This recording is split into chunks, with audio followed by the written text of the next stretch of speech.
So Gaveston had returned from Ireland in 1309. He had been exiled again in 1311, but returned only about 2 months later. And Edward's barons, realising that this situation was never going to change and it was never going to improve, had him kidnapped and killed in June 1312. And of course, this was not something that Edward could ever forgive or forget. And the man who was mainly responsible for Gaveston's execution or murder or whatever we want to call it was Edward's own cousin, Thomas, Earl of Lancaster, who was also a grandson of Henry III. His father was Edward I's brother, and he was also the uncle of Queen Isabella. So he was very highly connected.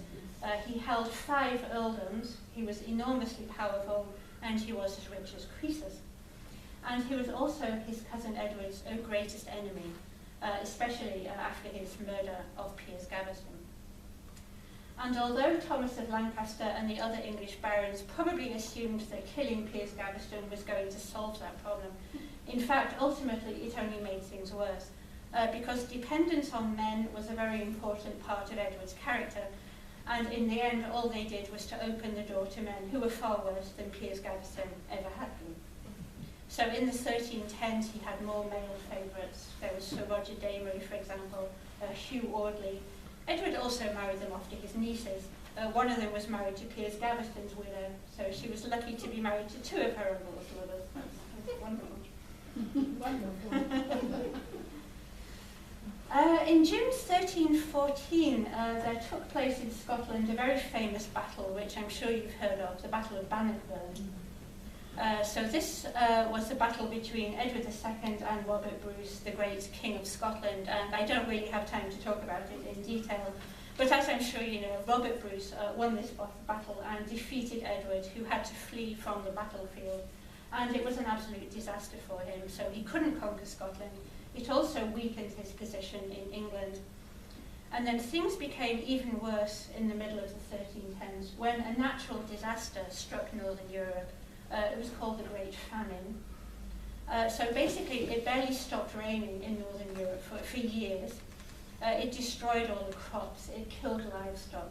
There was almost nothing to eat. Something like 10% of the entire population of Europe died within about 2 years from starvation and the diseases which followed starvation.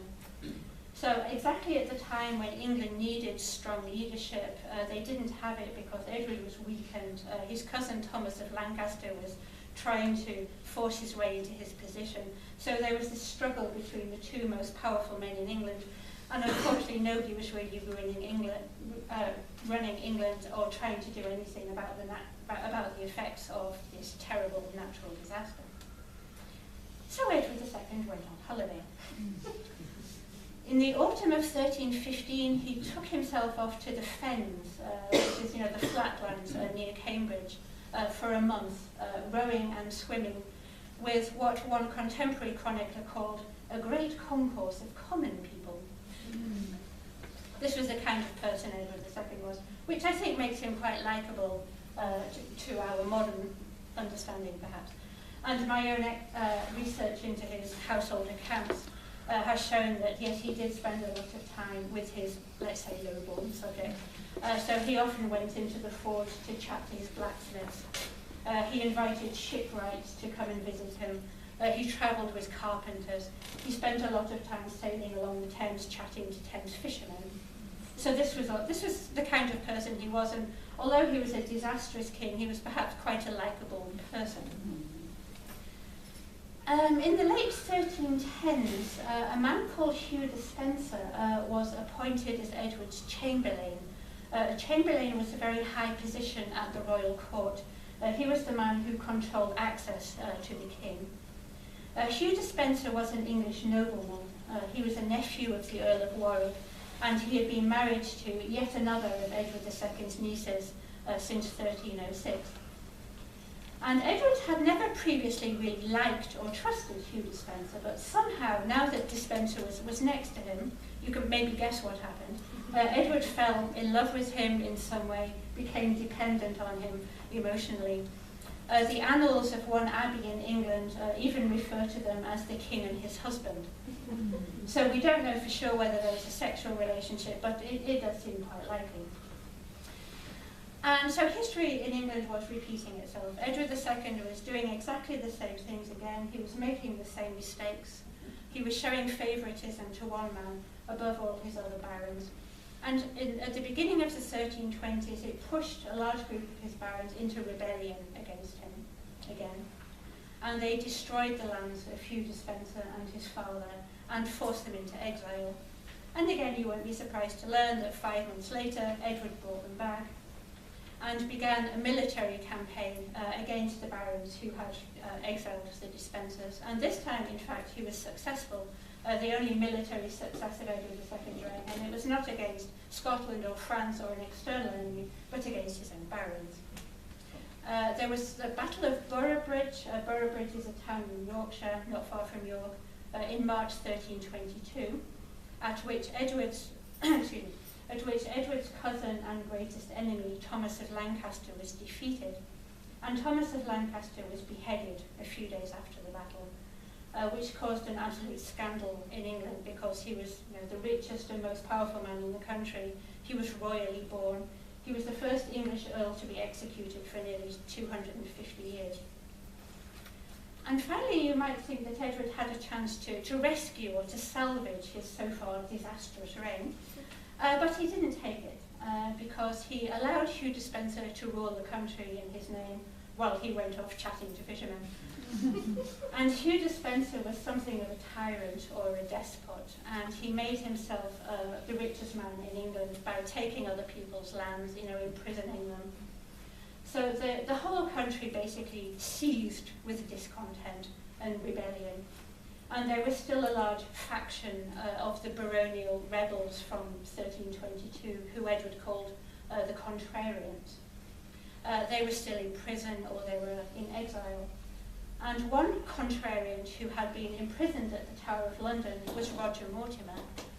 Please remember this name because he was the man who would ultimately bring Edward II down, because he escaped from the Tower of London in August 1323 and made his way to the continent. And things began to go even worse for Edward II in 1324 when he went to war against France. So this was not an uncommon situation, a war between England and France. War broke out between the two countries quite regularly in the Middle Ages. Much of it was to do with the fact that the English kings ruled a large part of France, which the French kings were not too happy about. So Edward's queen, Isabella, she had 3 brothers, and they were all kings of France. Louis X, Philip V, and Charles IV. And these men, all of them died young. They all died in their 20s and early 30s. So by 1324, only Charles IV was left, and he went to war against Edward II. So this was yet another disaster happening in England. And then at this point, Edward made what would prove to be one of his greatest mistakes. So he sent Queen Isabella to France to try to negotiate a peace settlement with her brother. And up to this point, Edward had been treating Isabella as though she were an enemy alien. Because she was the sister of the King of France and he was at war with France, he confiscated her lands, he sent all her servants away, he forced them to go back to France. And this was really appalling behaviour, because Isabella had never been anything but really loyal to her husband. She had stood by his side for the last 16 years, she had borne his children. She had never been anything but supportive, and for some reason Edward began treating her as though she was dirt under his shoe. And it was quite probably his chamberlain and favourite Hugh Despencer who had a lot to do with this, because Hugh Despencer feared Isabella's influence over the king. He wanted to be the only person with influence over Edward. And in return, Isabella also feared and hated Hugh Despencer. And Isabella, the daughter of the ruthless and tyrannical French king, Philip IV, was not the kind of woman who was going to accept such appalling treatment. So when Edward sent her to France in March 1325, she took this opportunity with both hands.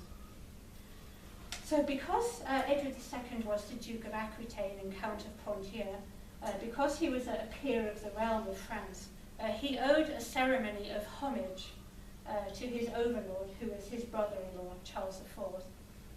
So when Charles IV became king, Edward had to travel to France, to kneel to the King of France as his overlord and to swear an oath of homage to him. All the kings of England found this intolerably extreme because they were kings, but they had to kneel to another person. So Edward delayed it as much as he could until September 1325. And he had no choice about doing this because if he didn't swear homage to his brother-in-law, Charles IV, he would lose all his lands in France, and of course he couldn't do that.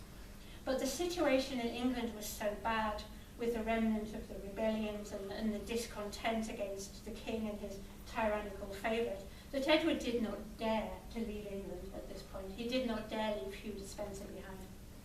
So he came up with a solution. And he made his son, Edward of Windsor, the future King Edward III, Duke of Aquitaine and Count of Ponthieu in his place. So in September 1325, the boy was not yet 13 years old. And he was sent to France to pay homage to his uncle, Charles IV, for the French territories which they held. And of course Isabella was still in France, and as soon as she had her son under her control, she refused to return to Edward and to England until Edward agreed to send Hugh Despencer away from him. So Isabella was under the protection of her brother-in-law, the powerful King of France, Charles IV, so Edward could not touch her. She began dressing as a widow to make it very serious that she felt herself a widow because Hugh Despencer had destroyed her marriage. Edward refused to send Hugh Despencer away from him because he was in some way dependent on him, emotionally or politically or perhaps both.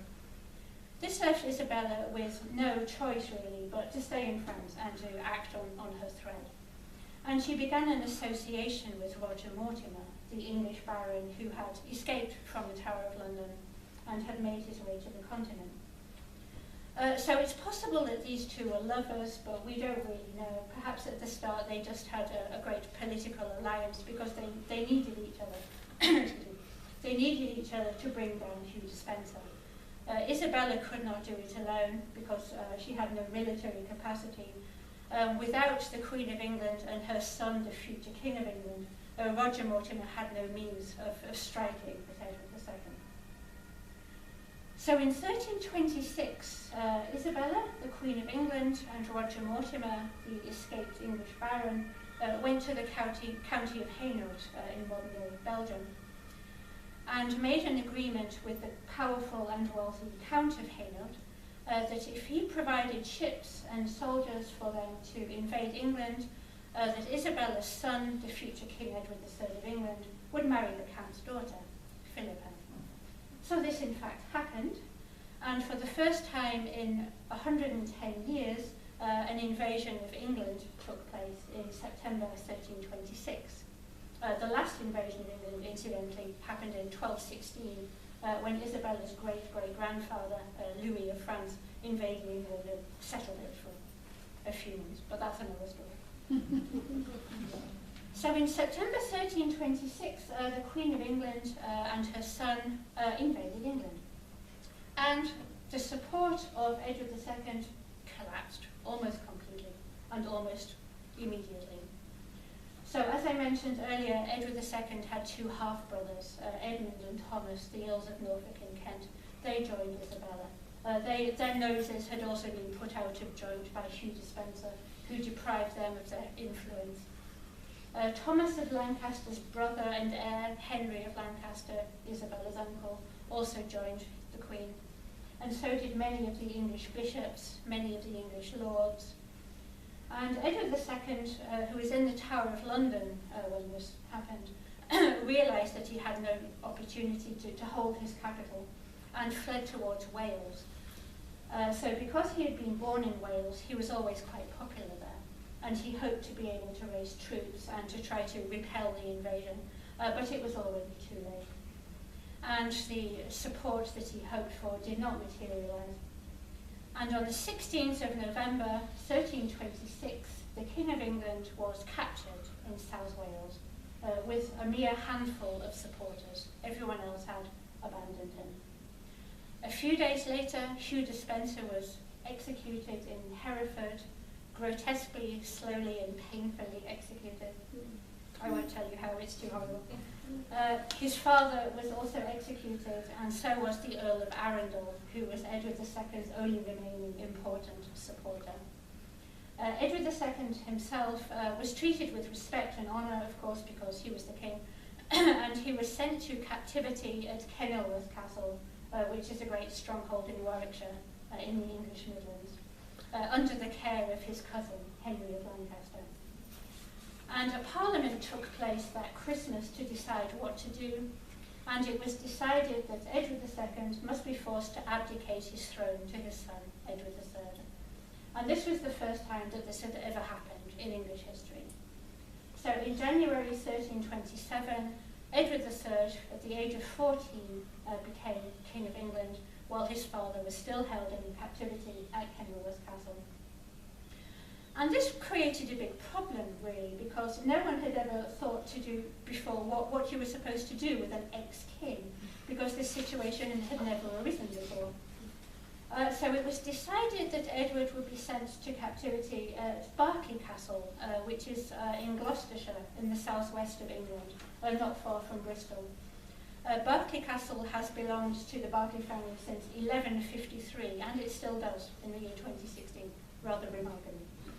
And the Lord of Berkeley in 1327 was Thomas Berkeley, who was Roger Mortimer's son-in-law, who was a very loyal ally. And Edward was treated well at Berkeley Castle because, you know, he was still royal. He was the son of a king. He was the grandson of two kings. He was the father of a king. So he was treated well. He had servants. He was given good food and wine and access to a chapel and good clothes and anything he needed. But he still had supporters. They had been taken by surprise by the speed of the invasion. But he still had supporters, and they made several attempts to free him from Berkeley Castle. One of them was even temporarily successful in the summer of 1327. And in September 1327, there was another plot to free him by a group of Welsh noblemen. As I said, Edward was popular in Wales. And this led Roger Mortimer and his allies, and perhaps also Queen Isabella, who were ruling England in the name of the underage Edward III, to decide that perhaps it was just too dangerous to leave Edward alive, because if he was freed and restored to his throne, he would certainly execute Roger Mortimer. He would imprison Isabella. It would be really bad for all of them. So what do you do to rid yourself of this threat? Well, on the 21st of September 1327, Edward II was murdered. Or was he? So you may perhaps have heard of the famous story of, we call it in English, the red hot poker, the horrible method of Edward II's murder. If you've seen a production of the play by Christopher Marlowe, you might have seen it.